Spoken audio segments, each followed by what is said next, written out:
The psychology of money, अगर इसका हिंदी में अनुवाद करते हैं तो पैसे का मनोविज्ञान। पैसा निर्जीव चीज़ है, क्या निर्जीव चीज़ का मनोविज्ञान हो सकता है? लेकिन किताबें निर्जीव होते हुए भी निर्जीव नहीं होती, वो सजीव होती हैं, आपको एहसास देती हैं अपना होने का। जब कोई नहीं होता है तो किताब होती हैं, आप उनको छू सकते हैं, महसूस कर सकते हैं, हाथ लगा सकते हैं, जैसे चाहें आप वैसे उसके साथ बर्ताव कर सकते हैं, लेकिन वो आपसे कुछ नहीं कहेंगे। लाइब्रेरी के एक कोने में बैठा ये शख्स किताबों में इस तरह खो जाता है मानो कोई और दुनिया हो ही ना। कभी कभी उसको लगता है कि ये कितना गलत है, एक इतनी भारी भरकम दुनिया होने के बावजूद एक किताब लेकर उसी दुनिया में खो जाना कहाँ तक न्याय संगत है, कहाँ तक तर्क संगत है। लेकिन इस शख्स को इन बातों से कोई फर्क ही नहीं पड़ता हो, बस उसे किताब मिल जाए तो समझो जहान मिल गया, मोहब्बत मिल गई, इश्क मिल गया। द साइकोलॉजी ऑफ मनी की दुनिया में प्रवेश करते हैं, देखते हैं इस किताब में क्या कहने की कोशिश की गई है। अगर लेखक ने ये सोच समझ के टाइटल रखा है तो पाठकों को आकर्षित करने के लिए रखा होगा। उनकी नीयत साफ रही होगी, लेकिन टाइटल आकर्षक हो सके, लोग इसको खरीद सकें, इसलिए उन्होंने ये नाम चुना होगा। वरना इसका नाम ये भी हो सकता था the psychology of money for people या कुछ और। मॉर्गन हाउसल ने काफ़ी रिसर्च करके, काफ़ी साक्षात्कार पढ़कर, काफ़ी साक्षात्कार लेकर और काफ़ी पुरानी इतिहास की किताबें पढ़कर और इस मनी से संबंधित, धन से संबंधित पहले से जो किताबें लिखी गई हैं उनको पढ़कर इस किताब को लिखा है। जब इस किताब को पढ़ते हैं तो हमें आभास होता है कि रिसर्च काफ़ी अच्छी की गई है।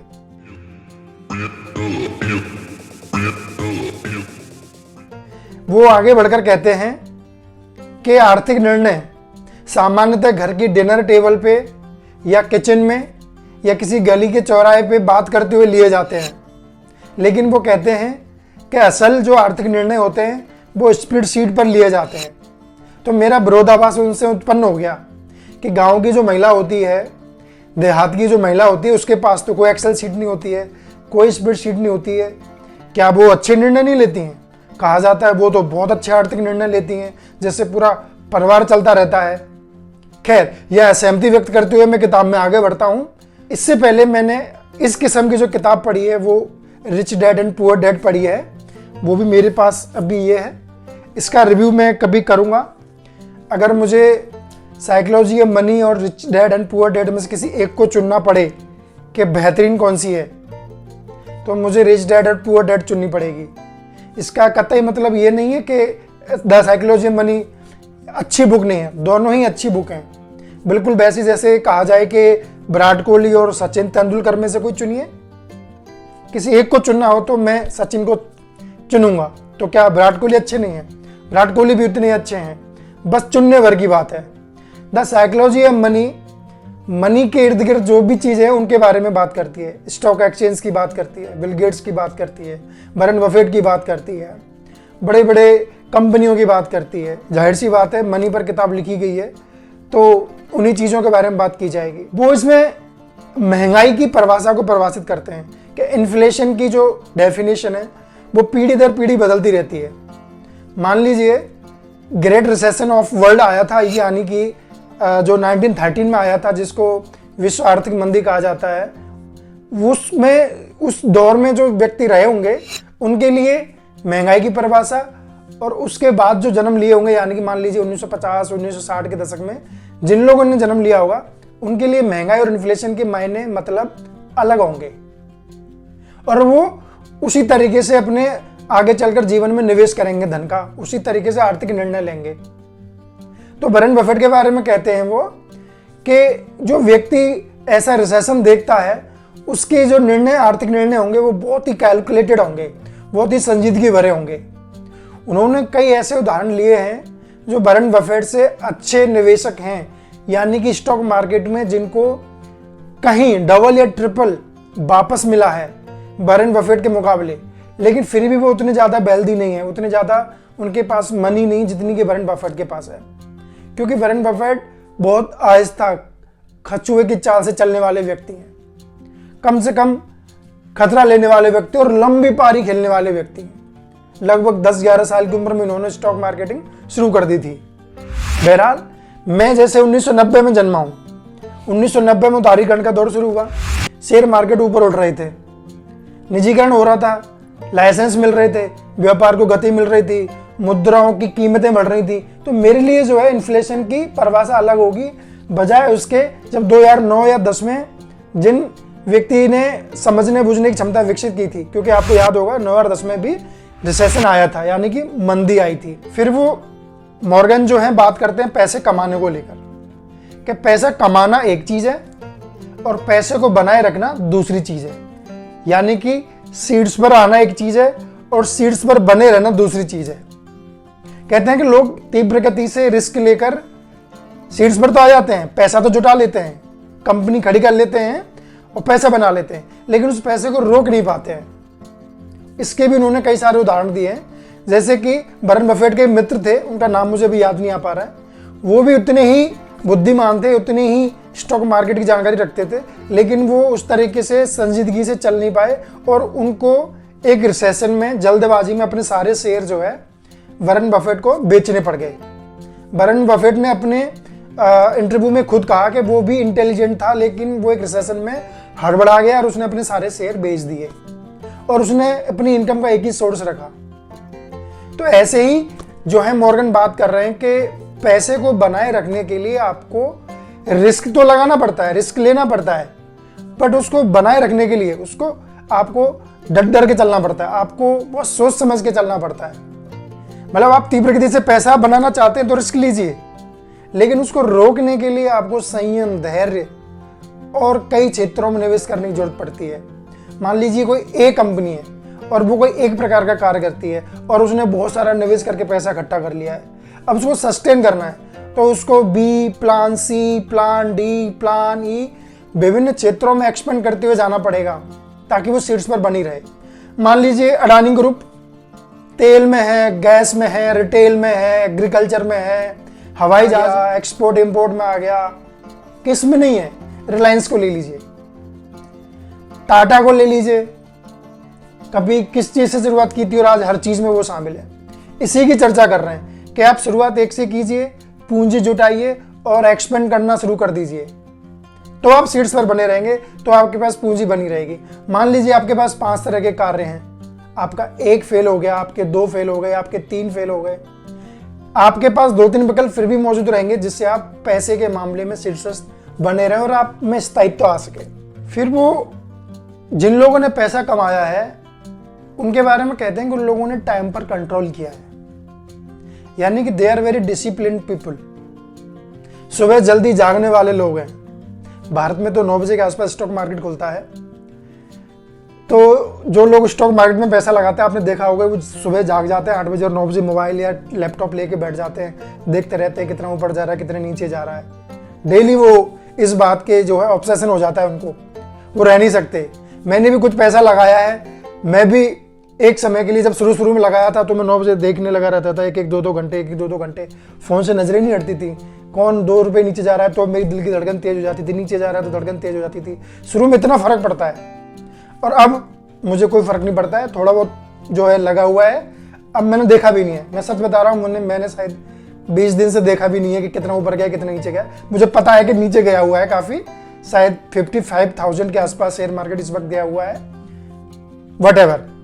तो कंट्रोल, टाइम को कंट्रोल करते हैं और उससे उनको अच्छा डिविडेंड मिलता है। उन्होंने तुलना की है कि स्टॉक मार्केट में जो हमें डिविडेंड मिलता है, हम टाइम को कंट्रोल करते हैं तो उससे अधिक डिविडेंड मिलता है। मॉर्निंग पीपल होते हैं वो लोग जो लोग धन को बनाए रखते हैं। सुबह जागना पड़ता है, वो एक्टिव रहना पड़ता है, वो 10 तरह के काम करते हैं दिन में, उनका एक शेड्यूल होता है। इस बारे में एक किताब और लिखी गई है, रॉबिन शर्मा ने भी किताब लिखी थी 5 AM क्लब। तो मुझे लगा कि दोनों में काफ़ी समानता है, या तो इन्होंने उसका चोरी किया है या किसी ने एक दूसरे का आइडिया चुराया है वहाँ पे, क्योंकि काफ़ी सिमिलरिटीज़ मुझे वहाँ पे दिनचर्या को लेके मिली। बातें सही थी, अब किसी ने किससे लिया है आई डोंट नो, और मैं इसमें पढ़ना भी नहीं चाहता हूँ। जब पैसे की बचत की बात आती है तो मुझे अपनी पत्नी की बात याद आ जाती है। मेरी पत्नी जो है मुझे ना सुनाती रहती है कि तुम पैसे सेव नहीं करना जानते हो, तुम उड़ाते रहते हो। तो यार मेरे पास पैसा ही कहाँ जो मैं उड़ाता रहता हूँ। बोला नहीं, जो भी है सेव करना चाहिए, 10% 20% आपको सेव करना चाहिए पैसा। सैलरी का इतना आपको ये लाइफ स्टाइल पे खर्च करना चाहिए। फलाने इतना गणित बता देंगे कि 20% लाइफ स्टाइल पे करो, 20% सेव करो, 10% म्यूचुअल फंड में लगाओ और 40% किराया भाड़ा, ये सब देके मैंने रुको इतना कितना कैसे सोचूंगा मैं। पर आपको पैसे का सही नियोजन करना है तो आपको पैसे की बचत करनी पड़ेगी। और मैं धीरे धीरे आहिस्ता आहिस्ता उस पर गौर करने लगा और थोड़ा थोड़े मेरे अंदर अंतर आने लगे। मैं बार्गेनिंग करने लगा हूँ, थोड़ी बहुत सेविंग करने लगा, बहुत थोड़ी सेविंग वैसे मेरे से होती नहीं है, बस थोड़ी बहुत जो कंसेप्ट आया है कि सेविंग का भी यहाँ कंसेप्ट होता है। 3 तरह के लोग होते हैं कि सेविंग करना नहीं आता है, जैसे कि मैं सेविंग करना ही नहीं चाहते हैं, और एक तीसरे सेविंग करने की जरूरत नहीं मुझे। तो ये जो किताब है उनको बताता है कि सेविंग करना क्यों जरूरी है और सेविंग करना कैसे आता है। तो बड़े विस्तृत तरीके से इस किताब में बताया गया है कि आप पैसे की बचत कैसे कर सकते हैं और वो क्यों जरूरी है। अगले 6 महीने के लिए इमरजेंसी फंड क्यों जरूरी है, आपके हेल्थ के लिए, इस यूज के लिए पैसा क्यों जरूरी है, ताकि आप रातों रात कुछ हो आपके साथ अनहोनी तो आप एंजाइटी डिप्रेशन में ना आए। और यहीं पर वो साइकोलॉजी का कंसेप्ट लेके आते हैं मॉर्गन हाउसल कि किस तरीके से जो साइकोलॉजिस्ट हैं उन्होंने पैसे को मनोविज्ञान से जोड़ा है। जिन लोगों के पास आर्थिक स्थिरता होती है उनमें मनोवैज्ञानिक रोग कम से कम पाए जाते हैं। अच्छी गाड़ी होना, अच्छा घर होना, अच्छे स्कूल में बच्चों का पढ़ना, ये अच्छे मनोवैज्ञानिक निशानी नहीं है। अच्छे मनोवैज्ञानिक की निशानी है खुश रहना, आराम से रहना, गर्मा में जीवन, गुणवत्ता युक्त जीवन ये जीना, ना कि दिखावटी दुनिया। मनोविज्ञान ये कहता है। सबसे अंतिम और सबसे जरूरी बात मॉर्गन हाउसल जो किताब में कर रहे हैं वो कर रहे हैं रूम फॉर एरर, यानी कि गलतियों के लिए जगह। अगर आप पैसे से खेलना चाहते हैं, पैसे की दुनिया में जाना चाहते हैं, तो आपको गलतियों के लिए कमरा रखना होगा। You can not think that you can not commit a mistake. आप मिस्टेक फ्री नहीं हो सकते। एक बार हॉलीवुड की जो एक्टर हैं ब्रैड पिट, अगर आप जानते हो, उन्होंने कहा था कि मैं फिल्में करता आ रहा हूँ और हर फिल्म मुझे अपनी बेहतरीन लगी। हर निर्णय जो मैंने कहानी को पढ़कर लिया मुझे सही लगा, लेकिन कुछ फ्लॉप्स हुए, कुछ सुपर हिट हुई, कुछ को ऑस्कर के लिए भी नॉमिनेशन मिला। तो उन्होंने ये कहते हैं कि निर्णय लेते जाइए, कुछ आपके निर्णय सही होंगे और कुछ निर्णय आपके गलत होंगे, but you have to move on, go on. जिस कहते हैं ना लाइफ गोज ऑन। बॉलीवुड में मूवी भी बनी है लाइफ गोज ऑन, अगर आप चाहें तो मूवी देख सकते हैं। तो error for room should be there in the money making. आप उस बारे में इतना नहीं सोच सकते कि मेरा हर निर्णय सही ही होगा, सही ही साबित होगा। लास्ट बट नॉट लीस्ट, सबसे इंपॉर्टेंट, मॉर्गन कहते हैं कि पैसे को इस तरीके से निवेश कीजिए, पैसे से इस तरह का व्यवहार बनाइए कि आप रात को सो पाएं, अच्छी नींद ले पाएं। ऐसा निवेश, ऐसा इन्वेस्टर आपको नहीं बनना जिससे आपकी नींद उड़ जाए, आपका स्वास्थ्य खराब हो जाए। जस्ट मेक श्योर कि आप रात को अच्छे से सो पाएं। Money is very important but not everything.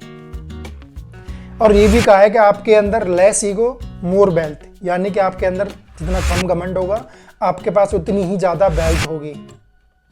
Last में ये 2 चीजें मैं जरूर ऐड करना चाहता हूं। तो ये रिव्यू रहा किताब द साइकोलॉजी ऑफ मनी का। Please subscribe the channel, hit the bell icon. अगर आपको ऐसे किताब रिव्यू चाहिए, मैं तो ऐसा ही किताब रिव्यू लेकर आपके पास बार बार आता रहूँगा। आपको अच्छा लगे तो आप सब्सक्राइब कर लीजिए, आपको नोटिफिकेशन मिलते रहेंगे, रिव्यूज मिलते रहेंगे। Thank you so much.